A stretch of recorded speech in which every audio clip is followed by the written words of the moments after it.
Our customers, on the whole, are very large, complex organisations. The organisational structure of the Emergency Medical Service in New York State, Illinois State, London Ambulance Service, the British military, they're very complex and they're very busy operational organisations.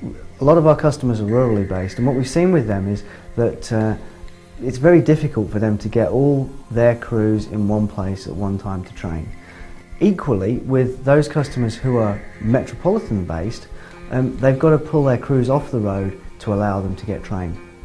So what we've done with the online training program is give them a resource which they can use at their own discretion whenever they feel appropriate for their crews, be that 1 in the morning, be that 4 in the afternoon, whenever it is they've got time available. Each individual can go and train themselves to a certain extent, take the training off their own back to fulfill that need.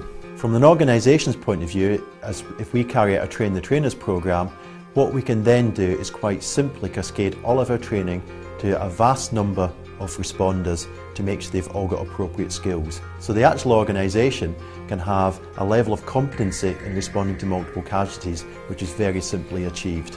So really, from an organisational point of view, that's a very valuable thing to have.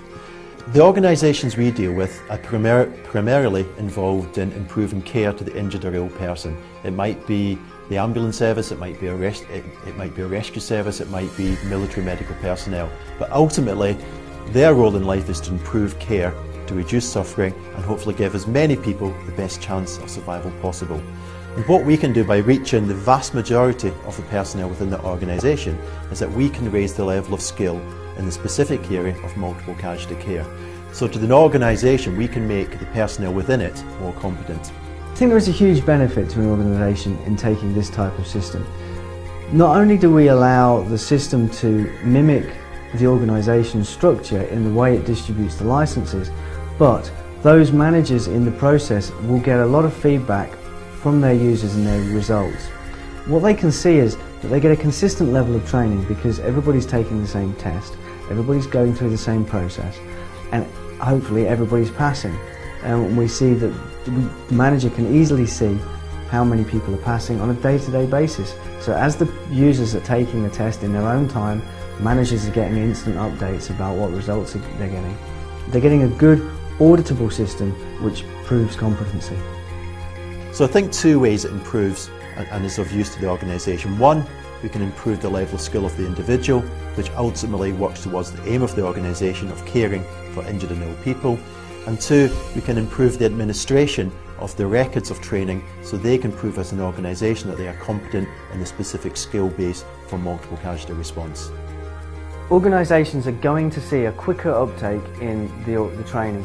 We're going to have more people trained because we're going to cover those people that are on night shift, that are on sick. We're going to do them quicker because we're not going to have to wait to get everybody in the room together. And we can show that everybody's trained to the same standard because everybody's gone through the same program, they've all hit their pass rate, they've all been certified. The organisation has that auditability of that and can show competence throughout the state, throughout the organisation. We've set the pass mark to be the same, so everybody that goes through the program achieves the same standard. So the organisation has the accountability to show that everybody's been trained to the same level. By utilising the power of the internet, DNet will allow us to reach so many more responders and educate them into what they need to do when they turn up on the scene of an incident. Typically these things are a once-in-a-career event for people, and if we can help them respond on that day, we will allow them to produce more survivors from that incident, ultimately saving more lives.